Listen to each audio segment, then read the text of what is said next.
Yes, sir. Yes, sir. We gotta get the lights are red. Wait, no, actually, hold up. Oh wait, but I want to do it and mess up the lights? Nah, Oh, changing the. fuck you. You're not getting red lights. Fuck you. It's okay. There's enough red on screen as there is. Yeah. We'll change it all to red in post. I'm not doing all that work, buddy. I don't know what the fuck you think. I'm recording all of this. This is gonna be like the craziest intro ever. It is. Oh, oh, dude, this. Yeah, no, I'm already recorded. Technically, I'm already recorded, so I can just easily leave all this stuff in. Oh Jesus! This will be the most fire intro of all the times. It will be. I can't wait for people to wonder how long it actually took us to get into the. It's insane. Me and Rob are the most unproductive, productive duo ever. We'll get shit done in like double the time it's supposed to take. Yeah, but we'll get it done. Oh yeah, and 100%. But let's get the official intro for the peeps, for the Peep Lounge. Yes, God, I look like shit. I took a shower this morning just for this interview. Chat, is this what it looks like to be not attractive? You wouldn't know that. Normally I wouldn't, because I look sexy as fuck. Anyways, what's poppin', peeps? Welcome back to the Peep Lounge, where today we got a very special guest and a very special episode, because this is an episode for the record books, because we got the first ever two-time guest of the Peep Lounge. Don't listen to anybody else. There might be a certain other reactor who claims he's technically been on here twice. Don't listen to him. Ladies and gentlemen, we got the one, the only, Mr. Red Robinson himself.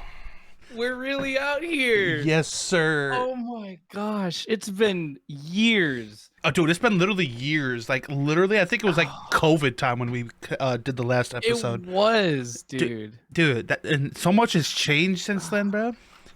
We've been through a lot, man. You're still red? Still red. You're still sexy. That's crazy. But Rob, again, like I said, special episode. You're the first ever two-time guest officially for the Peep Lounge. X-Phase, I'm watching you. It is an honor, dude. I also believe I was the second ever guest on the Peep That's Lounge. True. You were the second ever guest, which makes you the first loser. Yes, sir. Yes, sir. I'm coming for you, Ben. Shout out to Ben. But no, I thought this episode would be fitting, considering even though like I'm only like less than 30 episodes in, I have less than 30 episodes out, and I've only been doing these for roughly a year now ish, I would say. That I still thought it would be fitting, considering just in that time since that second episode, you've grown just exponentially since then. Because at the time you were at like 800 subscribers. You were a little like, and I'm not saying this in a disrespectful way. You were just an artist trying to get his name out there, and just like I said, you were just more of like this artist of the smaller variety. And now on the up and coming. Yeah, on the up and coming. And now, I mean, obviously you're still on the up and coming, but you've, like I said, you've grown so much since the last time that we got on here and talked on a recording like this. Obviously, if you guys don't know, me and Rob hang out all the time. We're close, we're buddies. But it's been a while since we were able to get on camera and kind of just catch up with Red Rob, because now he's approaching 4K subscribers. He's done massive things with the community, has massive collabs within the community, has done massive projects himself. He's become more of like an established name within this community. So that's why I think he was the perfect fit to become the first ever two-time guest of the Peep Lounge. So Rob, how does that feel knowing that just in that year time? Because I can't do what I normally do. I can't ask people their origins in music. We already talked about that shit. But how does it feel to know that since the last time we got together for the Peep Lounge, that you just almost like you've just grown exponentially, and you just like really have almost found like your lane within this niche that is nerdcore music? It's surreal. It's a very surreal feeling, I think, because I mean, like even back then, like just being asked to do even one interview at the size and notoriety that I had, it was very strange because like as and I can't remember if I've already said this, but as like any kind of creator, like people generally do just like to talk about themselves. True. Whenever they can. And it's not a selfish thing. It's not vanity. It's just, everybody does. Otherwise, we wouldn't be doing what we do. But it's still very, very strange to be able to be like, oh, maybe people do care about me talking about myself sometimes. And I don't know. It's weird because, like, of course, I don't want to do that all the time. It's like I like live in life, and also I can't stand myself a lot of the time. So sometimes I need a break. But it's so strange to look back only like a year ago from now and just be like, wow, there really has been a lot happen. And hey, I say it all the time, but we're only going up from here. And he said it. Super cool. I did. I had to say it. But hell yeah, Rob. So like as most for most people watching this who are Red Rob fans, they're obviously aware of just the amount of growth that you've had, just like I said, even within this past year. But it even can like just the amount of growth you've had since you've started music. It should be documented. But the fact that there's so many people out there who are discovering Rob for the first time within this past year or so, whatever, just because like I said, he's just grown exponentially. He's finding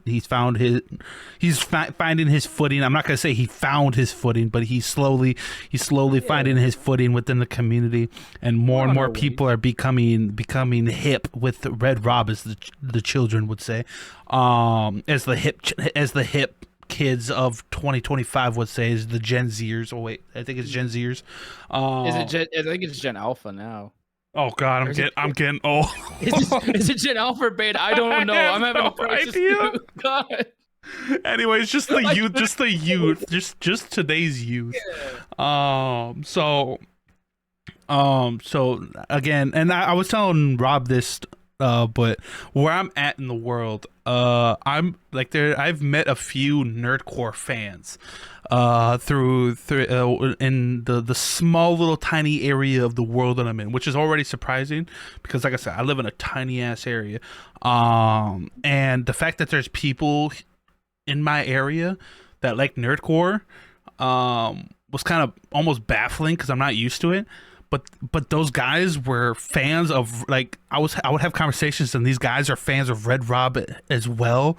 And just hearing people is like, obviously, like, there's people who are obvious fans of Red Rob, but being able to like see them out in the wild with it was not provoked or anything. They were just talking about how much they enjoyed the dude's music. Just really shows the impact that Red Rob is. Out there. No, they're not. They're 100% not. Oh God. They're your fans. Of course they're not. It can't be worse than me. It's fine. Can't be worse than me. Well, but Rob, like so like I said, you've grown exponentially in the past year, but you've also become like almost like a juggernaut within this music scene, because for the people who aren't aware, Rob can literally do it all. That's the one thing I'm really, really proud of Rob for being able to do, is that he's almost kind of just a one-man army when it comes to his music. Like he can, obviously he's the performer of all of his tracks, but he produces most of it, if not all of it. He engineers it all. He markets it all. and it's not like some people where they master one skill and they're kind of decent at other things or whatever. But I would say he's genuinely excels at all aspects of becoming like an independent musician within the community.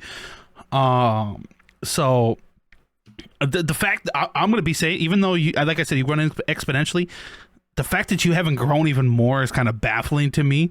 But hey, man, everybody's story and everybody's journey is different, and you'll get there at one point.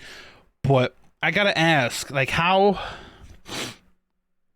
why? Because I know you, and I know how prepared and like how thought out your process is, and how far ahead you plan for stuff in the future. Have you always kind of just been that, just like really like, okay, I'm gonna plan this song. I already got this song out ready and it's ready to go. It's gonna be the first song that comes out in June. Like it's gonna be like you're always just so well thought out. You have everything planned to a T, and you're like a well-oiled machine. Like first off, how do you maintain your sanity through that? Because that just seems like you got a lot of stuff just going on, and a lot of things you got to keep tabs on.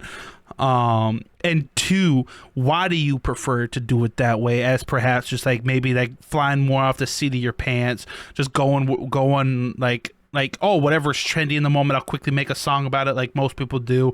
Like obviously that's how nerdcore is. One thing's trending, and the next week they got a song out about it. So why do you prefer that more like planned out approach, and how do you stay motivated to stick with it? So there's actually like, I don't know, because I would say there's a little story behind it, because I never really had started doing that until I believe it was Droptober of 2023. And me being me, I was like, I'm gonna drop a song every week of this month. That was hell, because I did not finish 4 songs before that. Crazy. And there was a couple of my more well-known songs released around that time. Yeah. But it was that made me realize, I'm like, hey, if I want to drop songs like consistently, Mm-hmm.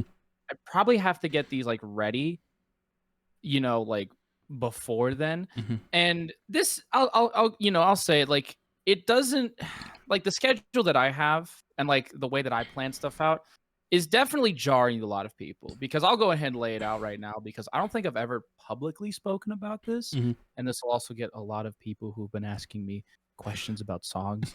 Maybe y'all can ease back. That's his way of telling you guys to fuck off. No, that's yes and no. You'll see what I mean. Yes and no is crazy. No. But I know I get a lot of people who are asking me specifically about like big songs that I've said I've been working on. They're like, hey, when's this song coming out? When are you releasing this song? Da da da da da. And I try to get to all of those whenever I can. Yeah. But the main reason that those songs usually take a while is because I have planned out 2 or 3 other songs and finished them before that song was even concepted. Yeah. So I'll write a song, Mm-hmm. right? Mm-hmm. And depending on if I have somebody featured on it or however the progress goes, it usually takes me a full day to get a demo down. Like from nothing to like, all right, here's a demo, I can start planning the rest of this. Yeah. That song will usually get worked on for about a month. And then probably even less than that, actually. I give it like 2 weeks maybe. But that song gets finished. Mm-hmm. And then the second that song is finished, I move on to getting visuals made, because I know if I don't, I won't be able to release it in time. Yeah. But the second visuals are made, that now opens me up to creating a new song. So while they're working on visuals, like whoever I commission for the artwork or whoever's working on the music video, I can now start writing another song. And that has just been going on for like almost 2 years now. Mm-hmm. And it's given me time to have literal songs like backpiled for the rest of this year. And I can move those around and schedule those at any point that I want. Yeah. And it's usually around not only what the song is or who the song's about, Mm-hmm. but what would fit best with this release. Because, for example, at the time of this recording, I have a Verasika Mayday song with Yep. Sudesu and Axie that I'm releasing. Yep. And because of what that song is, and also because, I mean, you know, she's a succubus, there would be no better time to release it. There'd be no better time to release it than Valentine's Day. So, okay, I finished that song like probably November, and I've had that just backlogged for the past 3 months. Trust And me, actually, I know. oh yeah, he knows, he knows all of this. And I even still like in February, I have maybe 6 other finished songs that I'll be releasing throughout the course of the next 6 months Mhm. past this point, with like another 6 songs that are being demoed right now. Yeah. And I'm going to put this out there. I definitely think that planning for a release is a good idea. Of course it is, because it gives you time to prepare for it, and it gives you enough time to make a plan Yep. for the song. So, Yep. okay, today I have to get the writing done. I have to get the recording done. I have to get this, and that done. And it gives you time to find people who will be able to work on your time. Yeah. Because that's a big thing with me, is it gives me enough time to find collaborators, whether that be for the visuals or for the music or for anything else. It gives me enough time to plan things. Now my schedule is something I've catered to me. So you don't have to plan songs like as far ahead in advance, okay? Sometimes that can actually hurt a release. The only reason that I do it is because I'm confident enough in my own abilities to know that the songs will hold up. Mhm. And that also, I mean, I'm always learning new things about engineering, and I'm trying to put people onto tech right now because I'm starting a new series where I just yap about a song for like the first week of release. I'm like, hey, I did this cool little thing or this cool little engineering trick or wrote Yep. this, da da da da da. Because I love taking people through that creative process. Yeah, and that's the one thing that I always enjoy or like respect about you is that, like I said, you're always like just thinking about how like in the future, and just like you're always just so thoughtful about the process, and just like, okay, like you're just always, you're like a like I said earlier, like a well-oiled machine. Mhm. And you're just like, you're always working, he's always in music mode, but at the same time, like I'll be finding this dude just constantly just working like every day, like if I talk to Rob almost on a by daily basis, and I'll be like in a VC with him, whatever, and I find out he's working on a fucking new song each one of those days. I'm in a call with him, and he's just like, he's just so streamlined, he's just so like work mode, but at the same time he never like, he always takes times like, oh hey, if anybody else, like Rob is like all over other people's channels as well. He's not afraid to like help out other people, other musicians, maybe engineer this person's track, collab on this person's track, give person help on this person's track. So like he's so focused on himself, he's so streamlined and just like so in work mode, but at the same time he always takes time to make sure like, oh hey, like I'll help out this person wants me to hop on a track or whatever, engineer this or produce this or whatever the case may be. He's always there like help out and be there for other people as well. And as somebody who again is in the creative space, I know that sometimes can get really overwhelming to not only focus on yourself and just try to also put yourself out there and help other people. Especially, I don't know what it's like as a musician, because obviously I'm not a musician, but just as a creative, as somebody who just in the content creating space, who's constantly creating and stuff like that, I know how stressful that can be. And Rob, on top of that, he's just always like, I don't think I've ever truly properly seen Rob, like, I know he's probably has, but he's probably just really good at hiding it. Dude is just always just happy-go-lucky, just never takes anything seriously. Like he's always having a good time with it. Like he just enjoys the process, man. And it's crazy that he just like he can just do it and not get stressed out or not get irritated or burnt out or just all these aspects that come along with just going so hard at something, because I know that's usually inevitable with most people. So that's one thing I always respect about Rob. He never takes it seriously, and he just like always just tries to make sure he's enjoying it first, Mhm. on top of obviously making sure everything gets done, because that's his job as an independent musician. But he prioritizes making sure, okay, he's having a good time with it first, because I feel like a lot of people, especially like as an independent musician, they always try to treat it like a business first, which obviously Oh, 100%, like obviously do for that. most people this is their way of living, like they got to treat it like, Please but get paid for your work. absolutely, Please. but you gotta, if you're not having fun doing it in the process, then what's the point of doing it? And that's the one Mhm. thing that Rob, I feel like, always prioritizes, is that he's just making sure that he's enjoying it, and he's not like getting himself stressed out or burnt out or anything like that. Oh yeah, and because as a creative or an artist of any field, you have to enjoy the process and the actual creation of the Hmm. art to be able to feel fulfilled Yeah. with the final product. And that's why it doesn't take me long to get a demo out, because or like for on my own songs, or if I'm doing a feature verse for somebody else, or Yeah. if I'm doing any other commission work, whatever the case may be. Yep.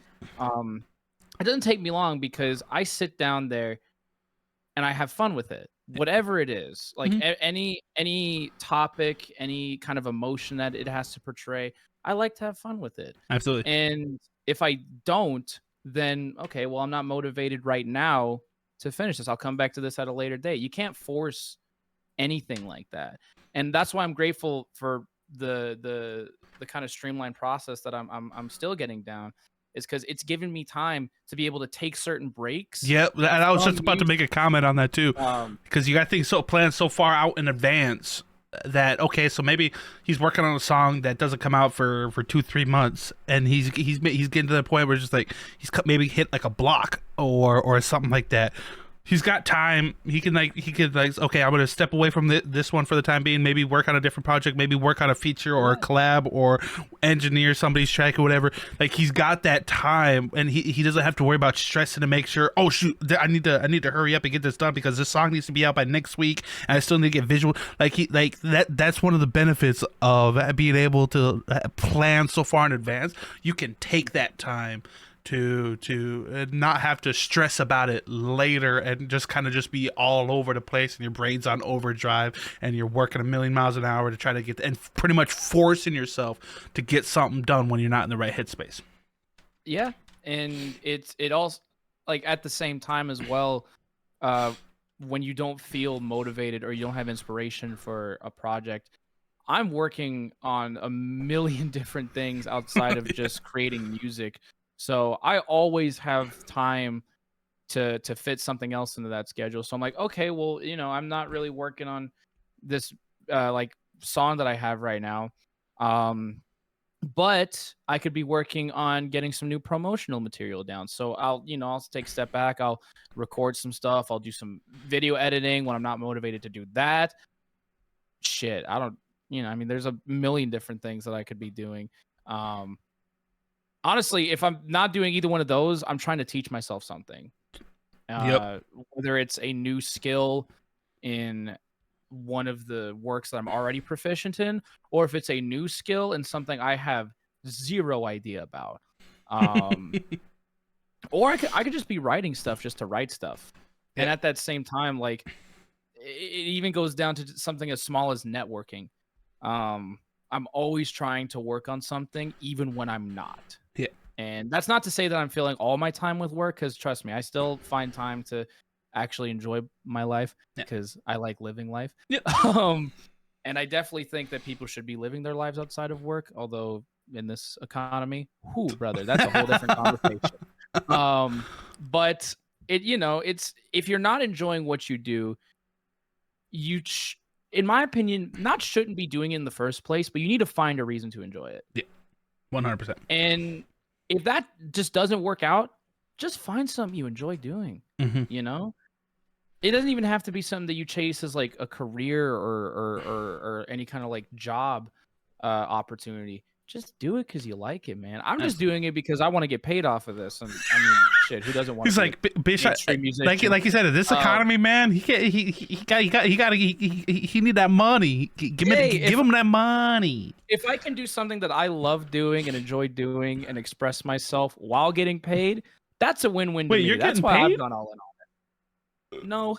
Man, I wish I was getting paid. I do this for the love of the game, bro.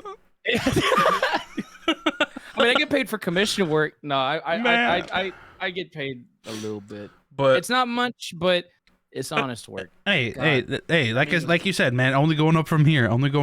But I'm grateful for every single like small portion of success that comes my way. You know? Absolutely.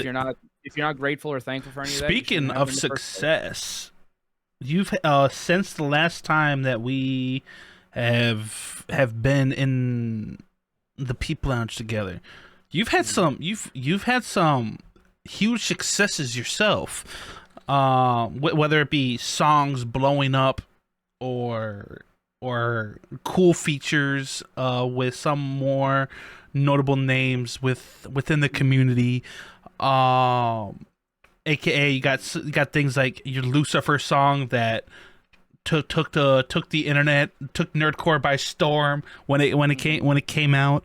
You have features with the likes of Connor Quest on Connor Quest's channel. Shout out to Connor Quest.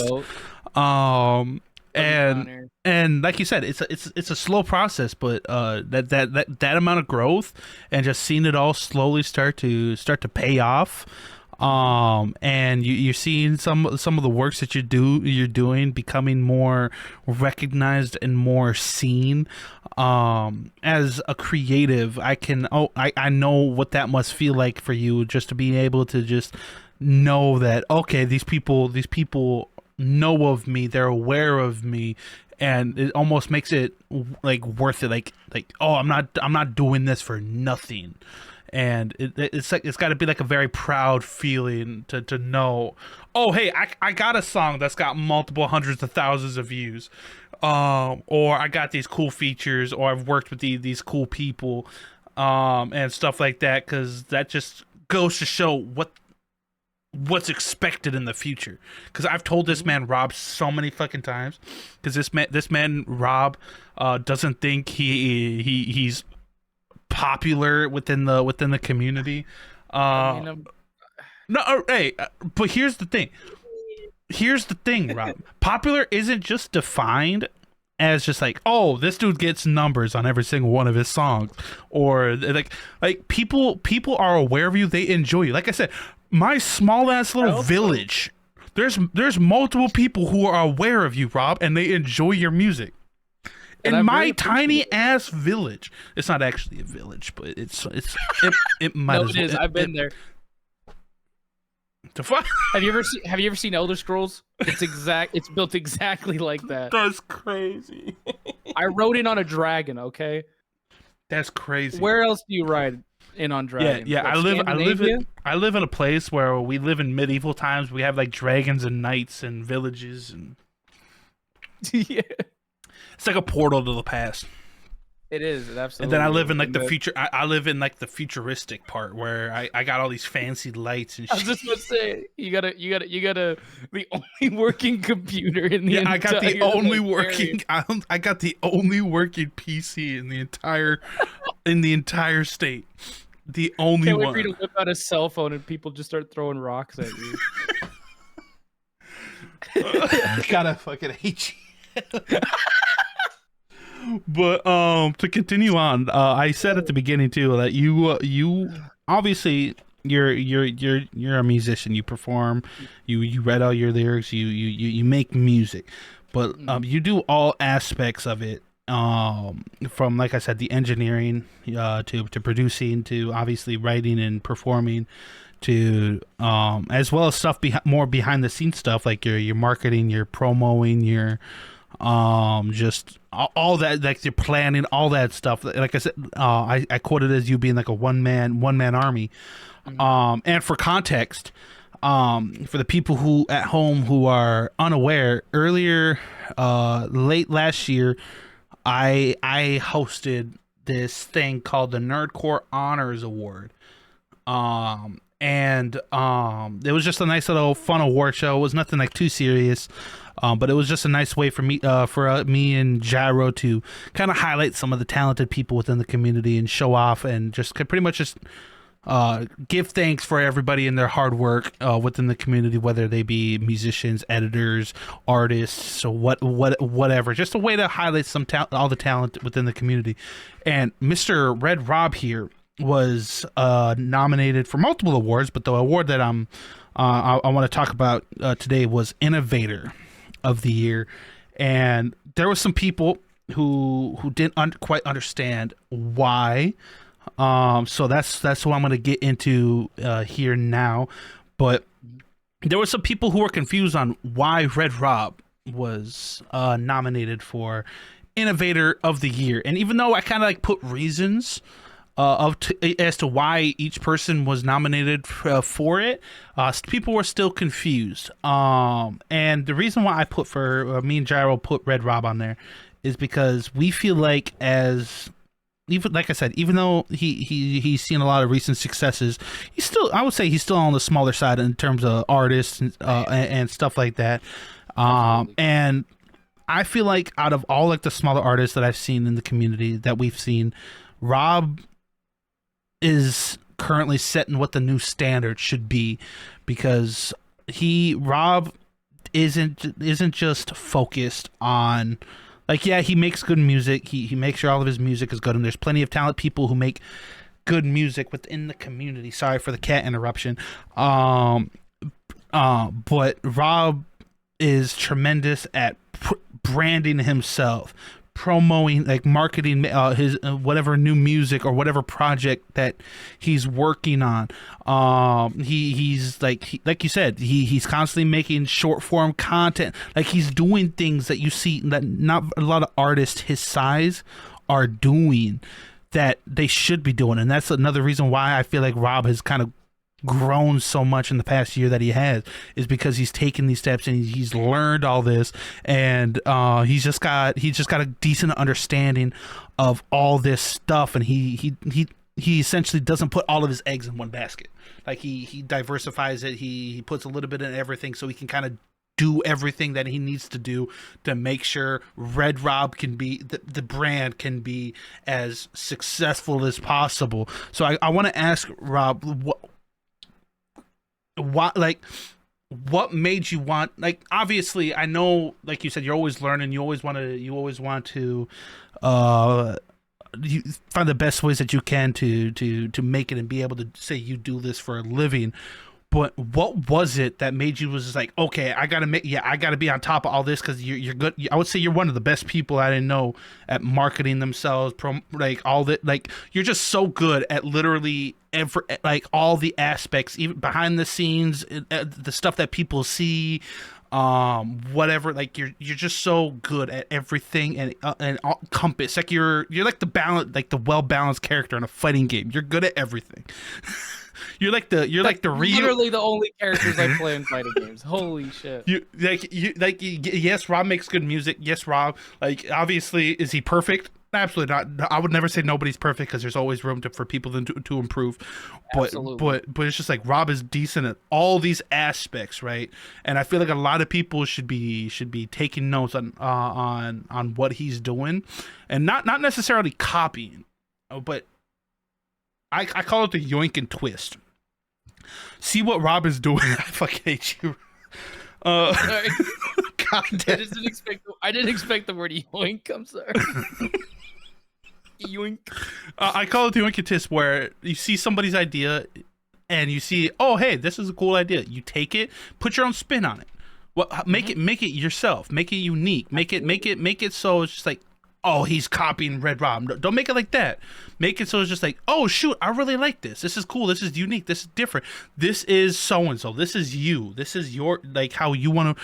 And that's the one thing where I feel like Rob has done a very good job of doing is just kind of just finding ways and new ways to kind of just like market himself and just kind of just all these different tools that he tries to use them in creative and unique ways that people haven't really seen within the community, whether it's the shorts promoting your TikTok, like your next song or whatever, or like you said, the new series that you're working on where you kind of just that week after the song drops, like you kind of just break down certain aspects, you kind of talk about certain aspects about how that song came to be.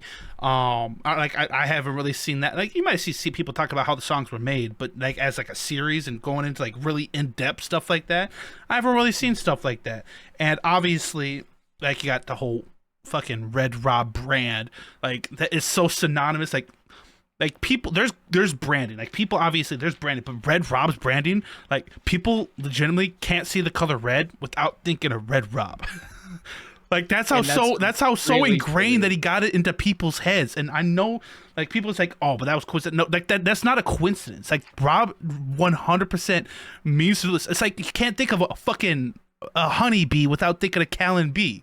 Like it's so intentional, and there's a method to the madness, and I feel like it just goes under noticed within the community because people only are so focused on, oh, is the music's good, is the blah blah blah. Like if you want to be successful, you got to master all this stuff.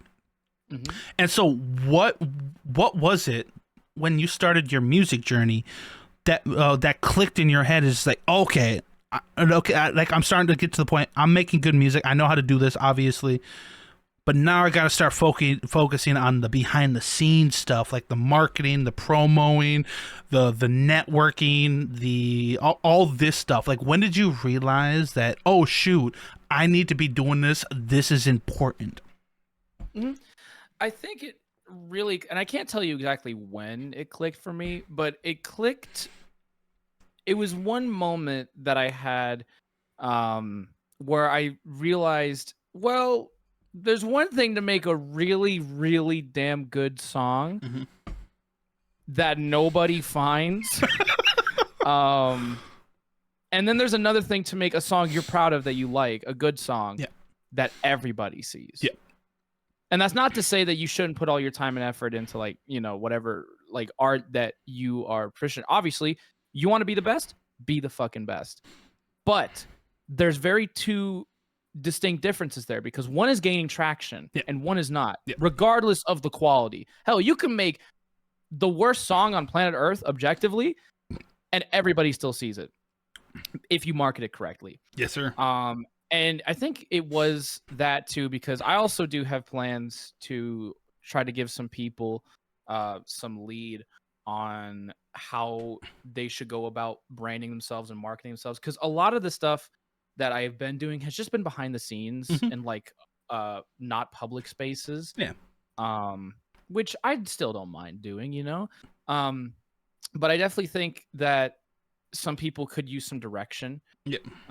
Because there's one thing to like look up a tutorial on how to like brand yourself and see like, oh, instant success. So there's one thing to give people success and just hand them the key. I think you cut out, Rob. Figure out how to. Rob, you're cutting out. There's two completely different things. So if you Rob, and I definitely did you not hear me? You were cutting out the last like 15-20 seconds. That's insane because my internet did not dip at all. Yeah, no, for some reason like it just got really staticky and it, like I could not understand. I just heard and that's and then your camera was just like, we could have cut that from the recording. Yeah, we'll cut it, whatever. But just go back like 15-20 seconds and kind of just reiterate. because there's one thing to give people the key to success, Yeah. and have them see that growth, Yeah. and them learn nothing. But then there's another thing entirely, to give them the tools, or show them the right tools, show them how to use those tools, Yeah. and then figure it out on your own. Figure out how you can incorporate these tools into your system. And that, I do have to say, is that's something that Reese had put me onto.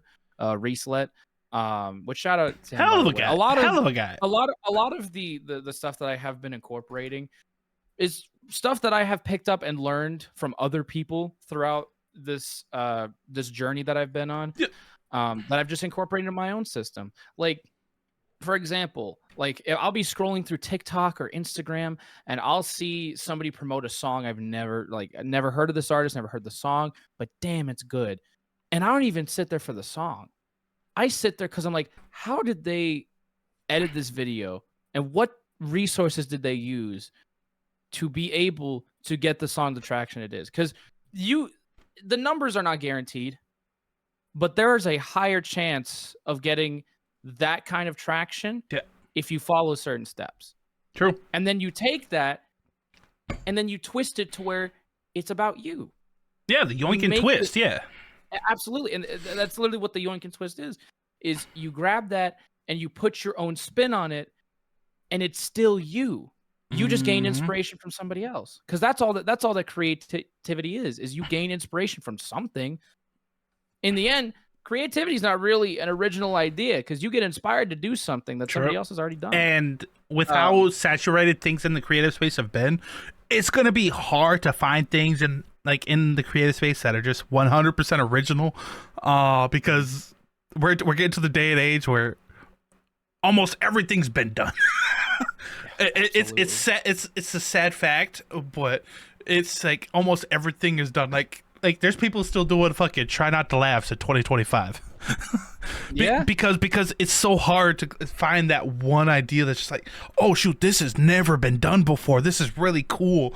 Like, even like stuff like my Peep Lounges. Like, there have been interviews in Nerdcore beforehand or whatever. Like, this isn't like a necessarily new idea. I just kind of just took it and put my own spin on it and just made it different, made it something a little bit more unique than the other ones that have happened beforehand. Because that's all you can do. Because like I said, it's almost hard to be 100% original. So that's why the yoink and twist method works so much. I probably should rename it. I probably should rename it. No, the more that's literally half of branding. Take notes, folks. Half of branding is repetition. You repeat yoink something and twist, yoink and twist, yoink and twist, yoink and twist, yoink and twist, yoink and twist. See, they got it in their head. Yeah, see, so now they're never gonna forget it. Nope. Someone's gonna clip this and use it in like a completely wrong content. Oh, I Just love one it more here. yoink and twist. I love it here. I love it here. Yoink and twist. Yoink and twist. Great. No, sorry. I was gonna say a really stupid.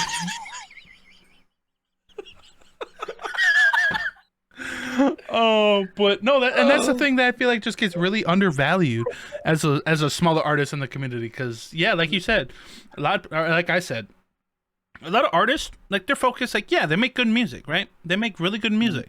There's a lot of talented smaller artists in the community, but Absolutely. If you're making really good music and nobody sees it,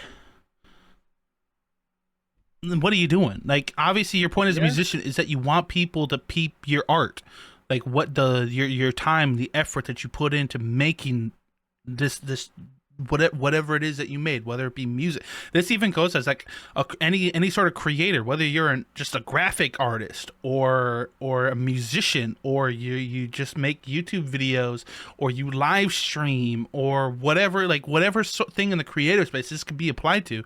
But if you do something and nobody sees it, then that kind of like defeats the purpose. So that's why I feel like the back half stuff of being marketing, finding a branding that like becomes synonymous with you that people can't people like I said, Red Rob, Callan B, Peso Pete, all these people like their branding is so distinct and very like you can't think of a B without thinking of Callan. You can't think of the color red without thinking of Rob. You can't think of Zaza without thinking of Peso. But like and you get the point. And it's just like you gotta find the things that like help like if you drop a song like Rob does. Like Rob will sometimes make a TikTok short. He's like, hey, have you ever like blah blah blah, and then he'll show like a snippet of the song that he's dropping or whatever. So even stuff like that, like it might not be nothing crazy. Like it's not like you're doing anything crazy unique or anything, but just stuff like that. And it's just like that could lead to a couple more eyes peeping your song, and then those couple of people be like, oh shoot, this person's dope, right? And then they could share it with people that they know. And if you keep doing stuff like that, you'll pick up a couple more people here farther down the line until you start seeing like it's almost like a snowball effect, where it's just like you'll notice the more you do it, the more people that will come slowly and start peeping your stuff and whatnot. So that's why like me, like yeah, I make content. I do YouTube. I live stream from time to time. But if you know me, I'm heavily prevalent on other social medias like Twitter,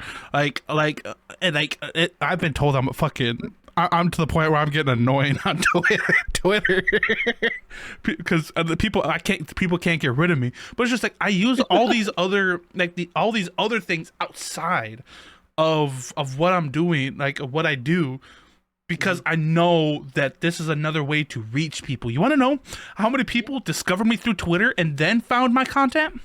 They're probably a lot. Yes, because it's just like I understand that the importance of using other content, and I think I was watching a YouTube video. I can't remember where I've seen it, but there was this YouTube video.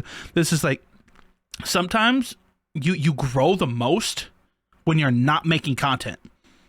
Absolutely. Like as a musician, you might be growing more when you're not making music and you're marketing. You're just doing random things that behind the scenes that don't really get as much notice and stuff like that. Like you grow when you're not making content and you're focused on other things behind the scenes, and obviously you grow like if you're making drop music or whatever, obviously, yeah, but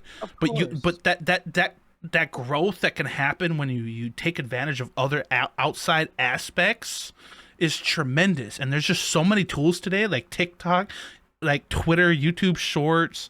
Like you can use short form content. You can just be a personality on Twitter. Just be more interactive with people on Twitter.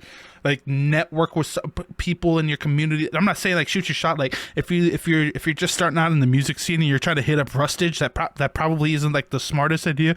But like find people around. Same mistake I did. Yeah, find some people just like who are kind of like newer to the music scene as you are. Build some sort of connection with them, and then from that, like that's what happened with me. I have the like with Red Rob. That's how I figured out about Red Rob, is because I had connections with other people, and because of those connections, I found people like Red Rob, and it's just like those connections helped me lead me towards more connections. And it's like I said, it's an invaluable tool, and I just feel like as a smaller artist, it doesn't get looked into enough, and that's why I think Red Rob is somebody who sets the standard for smaller artists. And I appreciate that, because another thing that I would like to add on to that specifically is, especially in this age and within the space of nerdcore, the majority of artists are making decent music at a base level. Yeah. And whatever you want to classify decent music as, most artists are making music that people are listening to because they enjoy the music.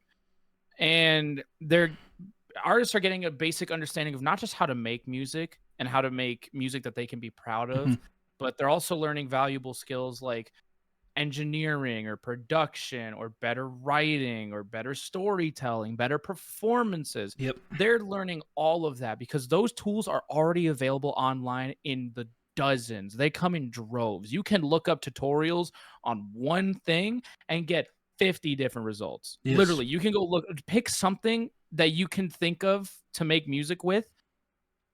look up a tutorial right now. Absolutely. You will find 50 different results. And I'll tell you right now, the only ones that are worth watching are ones under 5 minutes, unless you really want to take a deep dive. But regardless, so a lot of them, and including myself for the longest time, were just focused on making good music and then not figuring out a way for people to actually notice or engage with that music. Yep.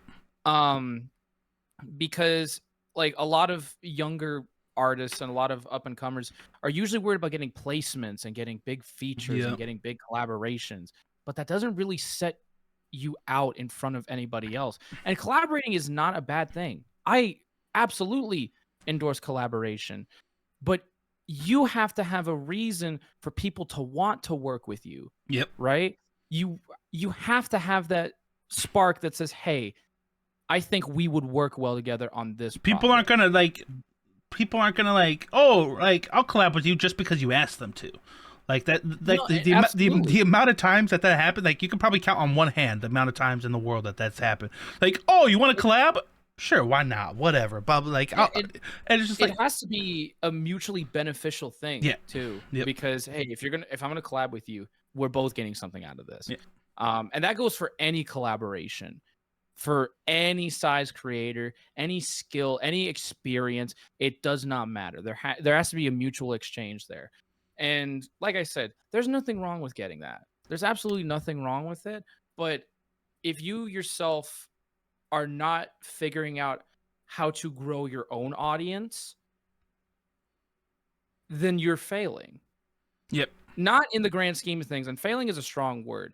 So let me backtrack and not like say failing, because the only time you really fail as a creative is if you just quit. To be completely honest, but you are doing yourself a disservice. That's the wording. You're doing yourself a disservice by not figuring out how to, in a sense, abuse an algorithm. True. You know, every social media has its different algorithm, and if you're not finding ways to constantly put yourself in that algorithm for whatever platform it is, what are you even doing? Yeah. Because again, it's not even a requirement. This is only going out to the people who want to make like music or any kind of art. Oh like yeah, preface it. Like if you want to do music as just a hobby, like more props to you. But if you want to do this, you want to get paid, yes, and like make this like a full-time career, like this is something that you gotta look into. Absolutely. And I'll go ahead and give people a little bit of tech right now. Set up a brand sheet. Sit down and set up a brand sheet for yourself.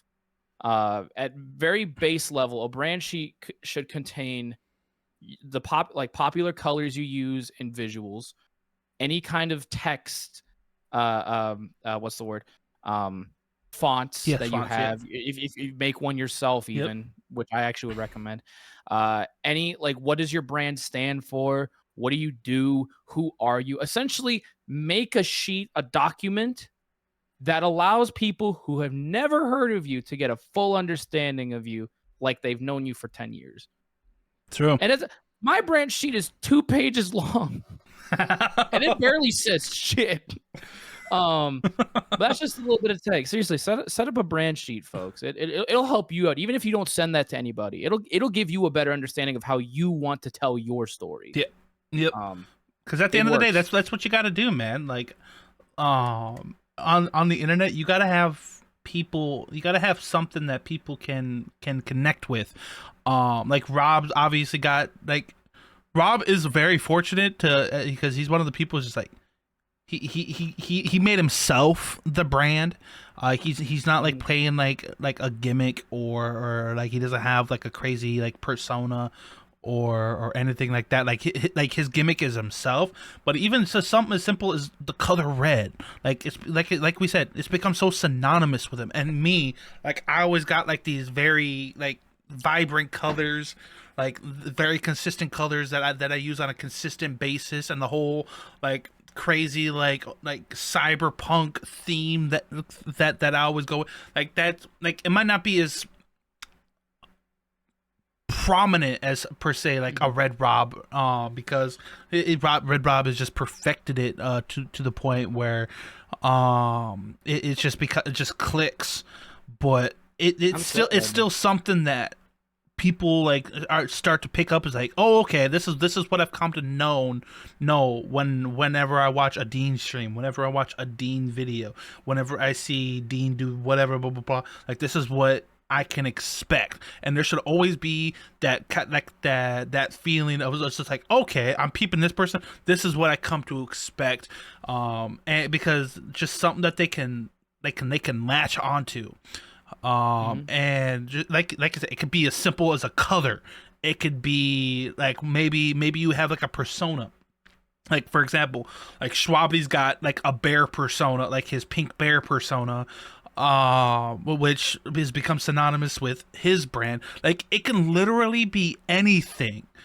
Like, it can literally be, and just find that thing that people can connect with you, and I promise you, not only will your growth be immeasurable after that, like but you will also foster a fan base that will connect with more of you as the person, and not just the music that you put. Oh, it's like, oh, this guy dropped a Kakashi rap, let me check the, like, people will be like, oh shoot, this person dropped a Kakashi rap, I like this person, I like Kakashi, let me check this.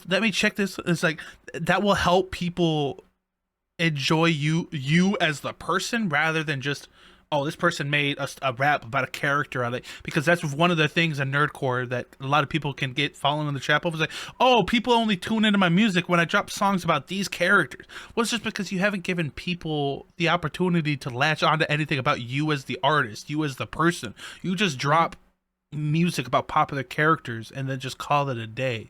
And yeah, that's cool, the song might get views, but those same people might, like, if you make a different track about something that you're more passionate about that might not be as trendy, it might, those same people might not be tuning back in, and it's just, it could be a detriment to you and your artist, and it could be very demoralizing. That's why a lot of people feel like that it's not working or stuff, like, because they just don't have that thing that connects with the people watching and their viewers or their listeners and whatnot. And that's why, like I said, that the back end of being like any sort of creator, musician, whatever, is very, very important. Again, I want to preface, if you're just making music just because, oh, I enjoy it in my free time, like, you can disregard all of this. Like, respect to you, you're doing it because you enjoy it. I'm nothing but love. But for the people out there, that's a whole different playbook. Yeah, that's a whole different thing. But if you're somebody out there, and this can, like I said, this can apply to anybody who in a creative space. But if you want to get to the point where you can say that you do this full time, and this is like your business, this is what you do, this is something that's gonna like, at some point, this not something that's like, oh no, I don't have to do this, like, it'll just come, I'll just wait a little bit longer and it'll come naturally. Like, no, like, it I promise you, it will not. Like, this is just one of the inevitables that comes with being a creator and just being a presence online, is you gotta learn this stuff, and you're not gonna be perfect at it. Like, I'm pretty sure Rob's not perfect at it. Like, yeah, like he's got a very solid brand. Like, he's like, I'm still learning. Yeah, and it's just like, I love learning. Like, there's even people, like, I see people, like, some of the bigger artists in our community tweet about it all the time. They're still learning stuff. Like, they're not perfect, but it is so you're always going to be learning. So don't feel like it's just like, oh, but that's going to be a whole lot of work, whatever, and I feel like I'm going to be so behind. There's people 10 times, 15, 20 times your size who are still learning at the same rate that you are. And it's perfectly okay. You can get started at any time. It's not gonna feel like you got to play catch up or anything like that. It's just one of those things that it gets heavily underlooked, and I notice it because, like, I obviously I pay attention to a lot of the smaller artists. There's a lot of talent. There's a lot of talent with you guys. Like, I know some of you guys are some of you smaller artists are probably gonna watch this. Just know, I think there's a lot of insert smaller name. Hello, I don't know. I was gonna try to say a random smaller artist and then just hope, like, it's like, what the Shelby. fuck? How does he know that I know? I don't know. But if there is a Shelby watching this, you're welcome. Dude, shout out to Shelby. If your name is Shelby, comment down below. We're gonna get like a plethora of Shelbys. And nope, none of them are gonna be named Shelby. I But promise. it's just like there's so much talent that I've seen from reactions and stuff like that that I know 100% if there was just a little bit of like behind the scenes work on marketing yourself, work on branding, work on all this stuff behind the scenes, you could be massive. Like you could be a more prominent name within this community if you just took that time to learn it and figure out what you want to do with it. So if you want to rival Mr. Beast? Yeah. That's good. Oh, that might be stretching it too far. I don't know I don't know if anybody's gonna get to that point. But hey, we'll put up numbers like that before long. But it's just one of those things that I just feel like it's heavily underlooked, and so I'm glad that there's somebody like Rob who really hones in on both aspects of what people see and what people might not see more behind the scenes. Because Rob, I've talked, like I said this many times in this episode already, I've talked to Rob on a daily basis. This dude is always in go, and even if he's not working on music, he's always working on something. And he's like, whether it's networking, finding new people, yada yada yada. He's always just thinking one step ahead, and that I feel like that's the mindset that you gotta have. So shout out to Red Rob, to Blue Bob. Shout out that's Bobby Blue. That's a bar. My stand-in. But Rob, you never got this opportunity the first time around. Oh. Are we doing what I think we're doing? I don't know what you think we're doing, so I don't know. Because the last time that we did this, you weren't asking people. Oh yeah, no, I wasn't. Yeah, okay, so yeah. Asking questions. So the last time you were on here, Rob, this wasn't necessarily a segment on the episodes at the time. So this is gonna be your first time being put on the spot and answering viewer questions or just random questions off the internet that people wanted me to ask the infamous Red Robothan. This both excites and terrifies me. As it should. Knowing the internet. So I got a handful of questions here, from the rebels out there, the Red Rob rebels. Yes, sir. Out there. The rebels. And we will go through as many as we can. But I got the perfect first question, and unfortunately, this comes from somebody that I'm not really a big fan of myself. But it is what it is. I got to get through it for the sake of the show. This comes from LTS Gyro. Oh, okay. Fuck that guy. But he asks, I've noticed his music is very theatrical, mix of voice acting and music. What inspired that approach to music? Ooh, okay. So I've been wanting to talk about this for a little bit. Because yes, a lot of my music is very theatrical, very musical. Yeah, it gives out very musical-esque vibes. Yeah, and I will say, because that is a genre I would say that has influenced me the most. And it's the kind that I find myself most often listening to.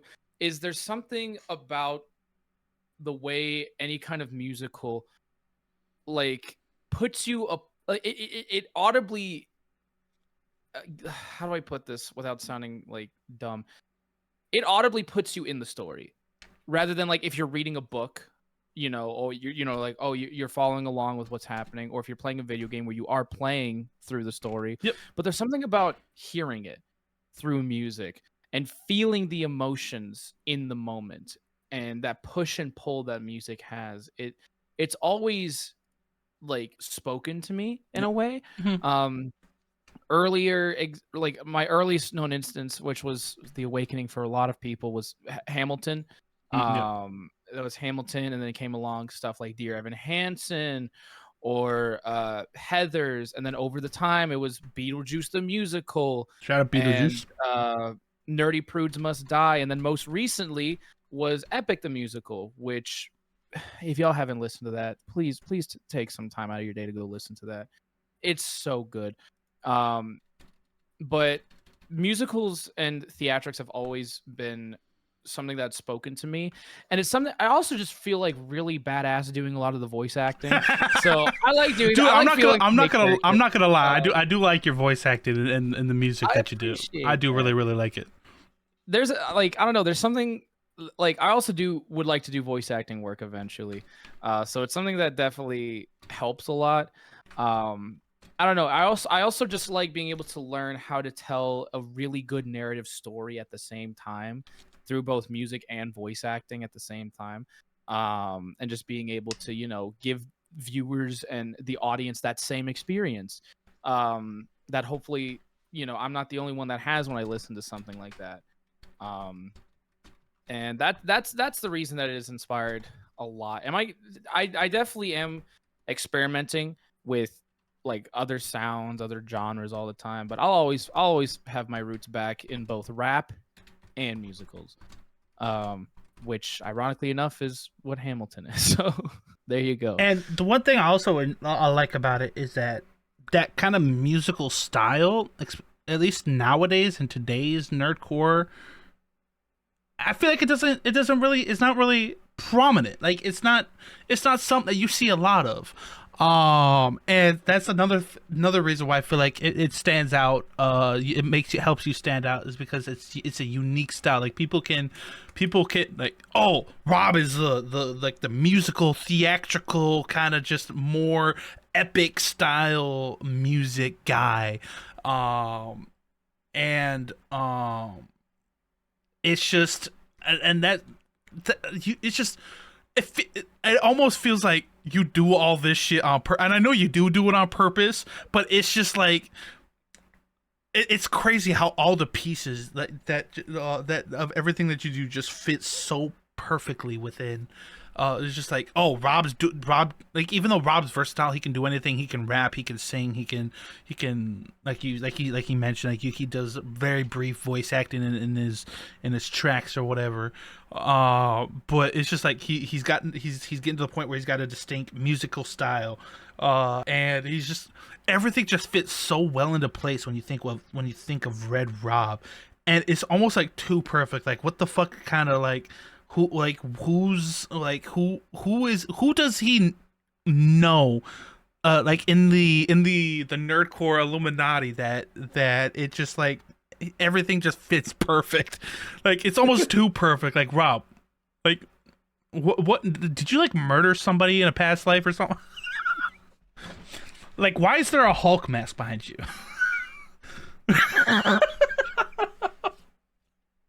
Sorry, I had to bring it up.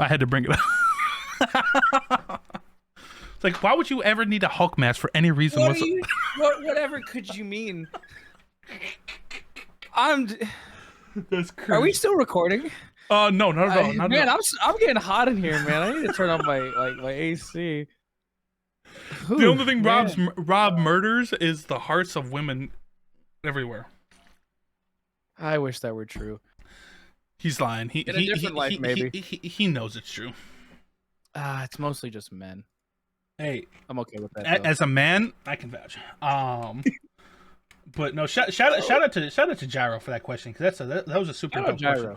That's actually a really good question. The next up is we got Pat the Monkey King. Oh, that's a fire name, by the way. That is. I've engineered a couple. And we kind of briefly touched on this, just throughout points in the episode, but I want to hear your uninterrupted thoughts. Mm-hmm. He's like, how does he feel like he's evolved since the last time he spoke on the lounge? So how have I evolved specifically? Yes. So I'll talk about the music aspect of how I evolved, because I think that, in a sense, because that is how I'm expressing myself artistically, is how I think I've evolved as a person too. I think I've gotten more in depth when it comes to storytelling. Mm-hmm. Like I definitely feel like I want to explore people's emotions through feeling and sound, because it's something that has been influencing me a lot recently, and vocally as well. I definitely think I have evolved to a point where I'm very proud of what I can do vocally, especially when it comes to singing, because there is a lot of songs that I have backlogged right now, which people won't hear for another couple months, um, that I definitely think showcase that very well, more so than what people have already heard. Um, because I don't know if it's also been, I might have said it like on Twitter at some point. I think I have, but Michael Jackson has always been one of the biggest inspirations when it comes to vocal performances. And if I could look at myself like 14, 15-year-old self where I'm at vocally, I'd be like, dude, we could rival him. We couldn't, but That's it makes me feel really good about it. No, you know what? I'm gonna clip that and just not leave in that second half and just be like, oh, I could rival him, and just cut off the. For those who watch this, I cannot, but I am very proud of where I am vocally, and I definitely think there's a lot to learn. It's outside of like just how to perform, but better vocal techniques, vocal skills, how I can portray emotions. It's super awesome because people recently have been expressing that too, which I think is awesome. Outside of the one guy that said I sounded like Eric Cartman, I'll never forgive you. I know who you are. But it's funny. It was funny. I did have a laugh. But I definitely think in terms of evolution, I am at a point where I can now start telling my story through my music, which I definitely think is very prevalent with the upcoming run of pop songs that I have of all the genres to do so. But hey, man, I like pop music. What can I say? You like the music? I do love the music. We got a lot of genres. I got a lot of genres. I have to jumble all at once, but I'll get around all of them. He's did country. I will not stop. Rob's made the one country song that I actually like. I can't tell you how many. I can't tell you how many people told me that after I dropped them. Like I have to doing it now. I mean, you don't have to. I'm doing it. I can only take so much. Don't worry. I have another one. Oh, yay. And I'm probably going to have to react to it. You will. Great. Fantastic. Because I can't give this one away, too. It's my next Overwatch song. Oh, fuck. Not the Overwatch. Yeah. Dude, Overwatch is dead, bro. You got to hop on that Marvel Rivals. I do, but, like, I've already wrote the song, so it's getting dropped. Man. But... No, dude. Like the growth that you've had, I'm saying this as a friend of yours, Rob, and almost like a brother to you. Like it's genuinely humbling to see the amount of growth that you've had. Because even like a year ago, like we were cool, like we were friends or whatever, we talked, but just even our relationship, the relationship that we have between me and you has grown so much. And seeing the amount of growth that you've had this past year since the last time we were in the lounge together has just been, like I said, humbling to see, but also very motivating because it's just seeing you not only work towards your goals, but you, like I said, you just enjoy it so much, and you always do it with like a smile on your face, and you just always just are like, you're just so happy to work on everything and just do everything. And it just, like I said, it's a motivating feeling, and it's almost like an infectious feeling. I can, and I'm just happy to see, like I said, the recent successes that you've had. Even though I know there's more in the works, way more in the works, absolutely. But just the successes that you've had up until this point. I'm extremely happy for you, and I can't wait to see what other successes lie in wait for you. But I just want you to know, and I want it on public record, as a brother, because we practically are brothers. I mean, look at us. I mean, it's we're practically blood related. We'll get a DNA test this year. Yeah, we'll probably get like some sort of DNA test. We'll probably have like the same like father or some shit. Our father probably got around or some shit. One of us is like a clone. Probably. But I just wanted on record as a brother, like I'm extremely happy and proud of you, Chief, because you've done so much. And I'm glad to have been able to build this like with you here as well and Nah, seeing fuck everything you. that you've been. I just love the sudden switches that we can do. It just drops.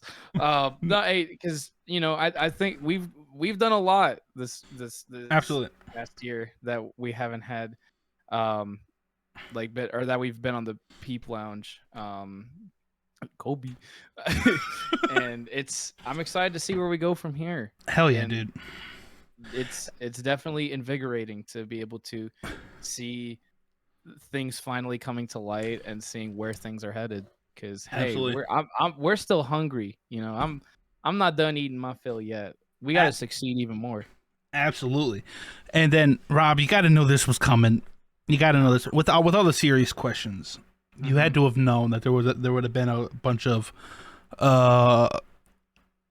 wild, crazy, ridiculous ass questions. Let's so we go. got a couple here lined up. I love being stupid, chat. Let's go. This comes from Veinslit2 on Twitter. Okay. He's like, "What's your opinion on oatmeal cream pie? Who is always in your comments?" I don't know where the fuck they came from. I don't. They just have been commenting on most of my shit for like, God, as long as I can remember. Weren't you telling me they have like a cult now? Apparently, like they just got people who look for him in your comments. Yeah, like there's people who will act like I'll be scrolling through and somebody will reply to them, or I'll see somebody in my comment section be like, "Where's oatmeal cream pie? We have to know." And they like, I don't get I love those, and I think they know that. I don't know how, because this is the first time I've ever admitted that anywhere. I'll find you, whoever you are. But no, I think it's funny because they literally don't leave like any other comment other than just oatmeal cream pie every time.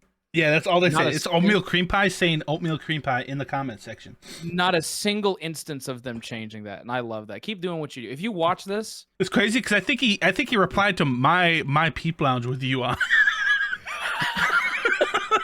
I think he did. I don't know, man. I see him he follows me like a phantom in the night, and it's like a fog in the night. Yeah, it's scary, but it's like, excuse me, it's you probably should like check to see if this individual has like your social security number or some shit. I probably should. Well, it's calming because it doesn't seem like they have malicious intent. So I don't know. I see them and I'm like, oh, they're here. I'll be okay. It's like Batman. But I think it's gonna get to the point where they're gonna just completely stop and everybody's gonna just worry. It's like, is this person okay? Like, can we get fan art of oatmeal cream pie for this? We need fan art of that. Yeah, any graphic artists out there. We need some graphic art done of oatmeal cream pie and Red Rob just chilling together. Yeah, can we actually? I will actually get it hung up on my wall. I'll get it framed and hung up. I'm not kidding. I'll take picture evidence. Cream pie will live on in infamy on the Please Red Rob. don't make it not safe for work. For the I don't. That's all I had. Just a nice chill photo. No, it's just gonna be Red Rob just railing a cream pie. Oh no! Yeah, that was a sentence that was said live on the People. Someone quote that. Somebody quote that. Somebody clip that. No, if we do get fan art of just me and oatmeal cream pie chilling, that probably would make my whole year. I could not upload shit the rest of this year, and I'd be like, I've won. Dude, I've won. I've won life. I can die happy. I'll tweet that out when I get that. Like if I get that. Oatmeal cream pie. If you're watching this, oatmeal cream pie. We love you, oatmeal cream pie. Well, he loves you. I think you're weird, but you're not mine. So I claim you only report to Rob, so it's okay. He's been a loyal rebel since day one. So, but the next question comes from somebody that me and you know very, very, very, unfortunately, very, very well. Oh no! It comes from one Kaze Music. Oh no, K's, not Kazi. Not Cabe Music. Oh no. He asks, "Why are you so hot?"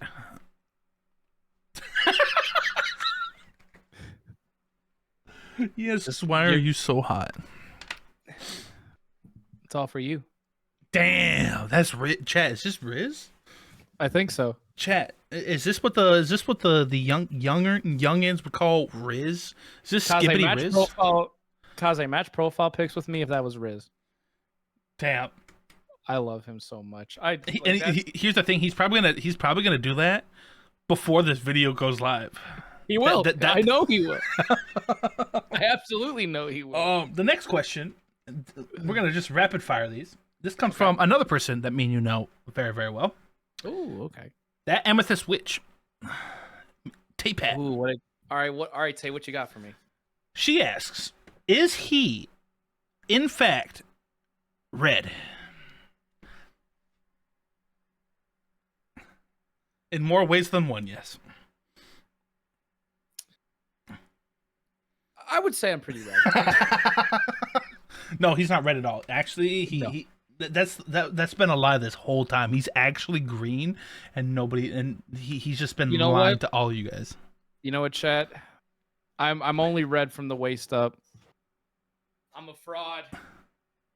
Damn, not the blue. No. Rob, you're breaking the illusion, Rob. Rob, you're breaking the illusion. No, why would you do that?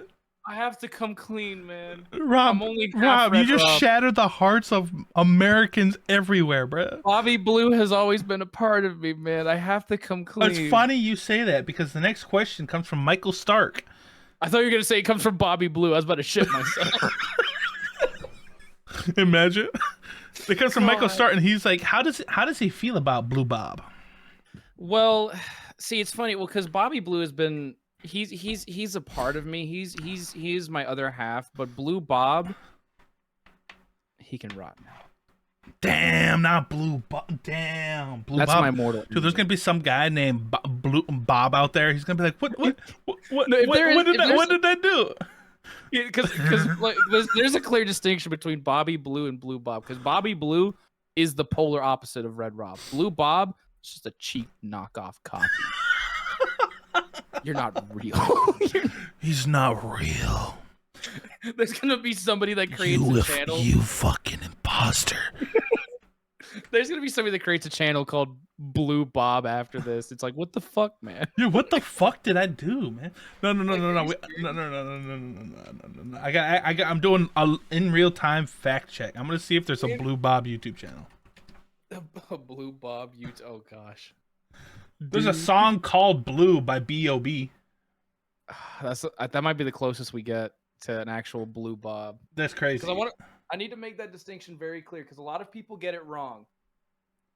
Bobby Blue. There's a Blue Blob. Blue Blob. We got even closer. Rob, you're not gonna believe this. 200,000 subscribers. They make Roblox music. They're literally their description. It just says Roblox music. We found you. They have a song 4 years ago that almost has 1 million views. Lil Nas X, Rodeo, Roblox parody. Fuck! I have to start making Roblox. I have to start making Minecraft music. I have to start making Minecraft music to rival it. That won't happen, Chad. By the way, just I'm gonna throw that out right now. Unless they come out with a really. Oh no! I think he's Rob, you might have to because 2 years ago he made a video saying he's moving forward. I have to keep doing Roblox. Oh no, dude!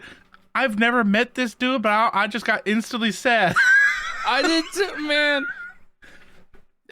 So Blue Bob retired. Blue Blob, if you're watching this, Blue Blob, if you're watching this, come back. Yeah, come back, please. We miss you. Come back. The kids miss you. Unless you were a controversial figure. I don't. Oh yeah, no, yeah. Unless there's something about this person that we are completely unaware. That would be a really unfortunate clip. I didn't even think about. I didn't either. But it's fine because Bobby Blue will be there to take the flag. Yeah, exactly. And literally, his character is just a blue robot character. This could literally be your alter ego, Rob. This could literally might as well be. Jesus. But would Roblox parodies be technically nerdcore? Technically, yeah. I mean, I guess kind of. So this Nerdcore adjacent. That's crazy. That's crazy. I didn't. Oh my Dude, gosh. we just came to some revelations today, man. God damn. Shout out Blue Blob question mark at the time of this recording. At the time of this recording, just know if anything happened, we're unaware. We'll reinforce it with like a little text speech, like, okay, we're still chilling. We'll do research after this goes live. Oh, absolutely not. No, absolutely not. I'm gonna leave it into the eyes of the beholder. Oh no. But Rob, I got one more question. One more, okay. I saved this question for last. Oh, you did. So this has to be a good one. And you're gonna know why I saved this question for last. The fans at home might not know why I saved this question for last, but Rob is gonna instantly know why I saved this question for last. And this isn't even my question. This is a question that somebody had put on the Twitter thread. This comes from Azazus. Oh. And he asks, when will the first live performance be?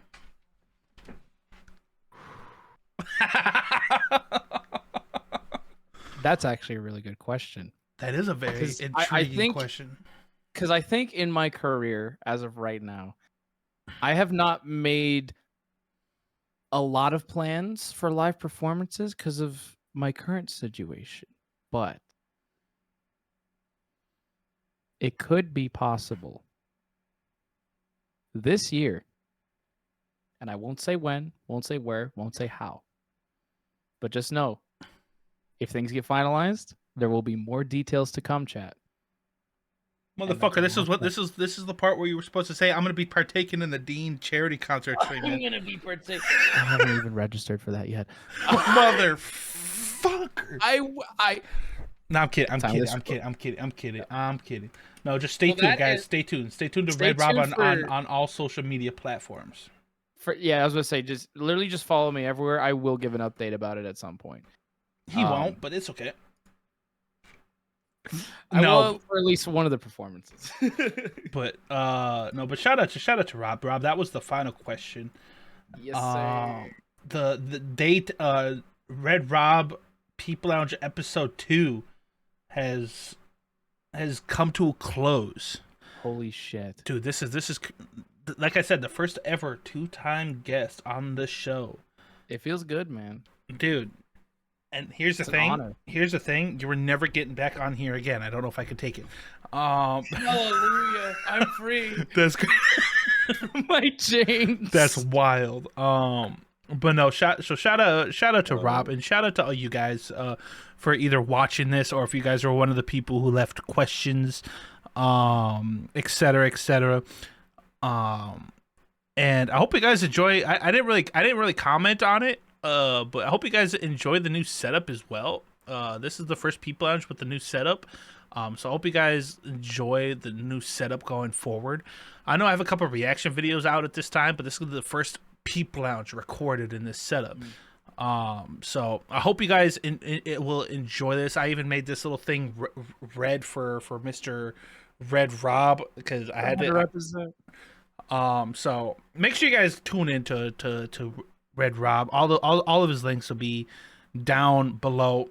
Rob, I don't know why I didn't do this, but take some time, tell the people at home who might not have seen the first episode or might not know who you are, a little bit about yourself, anything that you want to promote, anything that you got going on, any future projects, whatever. The floor is yours. Take about 10 seconds. No, I'm kidding. Just take as much time as you need. I was about to start speed rapping. Holy shit! It's like Red Rob on Twitter, Red Rob on YouTube. He was about to sound like that one guy from the guy with the boomerang from the animated show. That's all. Porky Pig. Porky, yeah, I was about to say. I sound like an auctioneer doing this shit. Make sure you all go follow me on all social medias at RedRobOfficial on YouTube, Twitter, Instagram, TikTok, Blue Sky now. Make sure you go follow me on all streaming platforms as well under Red Rob. And at the time of this recording, on Valentine's Day, February 14th, I will have dropped my Verosika Mayday song, Mayday, with Axie, featuring Swudesu. So if you haven't checked that out, you should definitely go check that out and all the other music that I have out by this point. And that's all I have for you. Yes, We're only sir. going up from here. Yes, sir. Shout out to Red Rob. Like I've said multiple times already. Red Rob is a homie, a true homie of mine. Like, there's been many people that I can consider myself close with, but there's gonna be very few, if anybody, in this community that I can say are on the level of Red Rob, at least in terms of just the relationship that we've built. So Rob, I appreciate you for being willing to hop on here for the second go around. And I'll hop on here for the next 3 if you want. I don't care. I love no, doing this. no, you don't have to. I really. He's saying that because he doesn't want me here anymore. No, I don't know. I don't know what you're talking about. Anyways, well, would you look at the time? I gotta go walk my goldfish. You guys, you sure? I got. Oh, would you look at that? I gotta make sure my goldfish goes on his walk. I'm sorry. We got like another hour scheduled for this. No, Though. sorry. I think my watch might be broken. It's not working. My watch isn't working properly. Oh yeah, no. See, that's okay. Because here's the thing: daylight saving times. We got to push that hour back. So that's why we scheduled that extra hour. Is because I took into consideration that we had to push it back because you got to spring back and because you got to lose that hour. Because it changed during the recording. Exactly. Yeah, 100%. So, anyways, make sure you. Make sure, like I said, all of Red Rob's important links will be down in the description. You guys go check him out on all platforms. Make sure you guys keep tabs. Check out his music. Dude is mad talented. And let me know down below, as well as always, who else you guys would like to see on a future episode, and I'll do my best to make that happen. Make sure you guys, of course, do all the essentials, like, subscribe, comment, whatever, but all the jazz that I have to say for algorithm purposes, but I don't give a damn about none of that shit. I just hope you guys enjoyed this video and enjoyed this chat with one Red Rob. Like I said, all of his links will be down there below. I appreciate you guys for tuning in. With that being said, make sure you guys are staying safe, taking care of yourself. Tell a loved one that you love them, because at the end of the day, you just never know. And I shall see you guys in the next episode.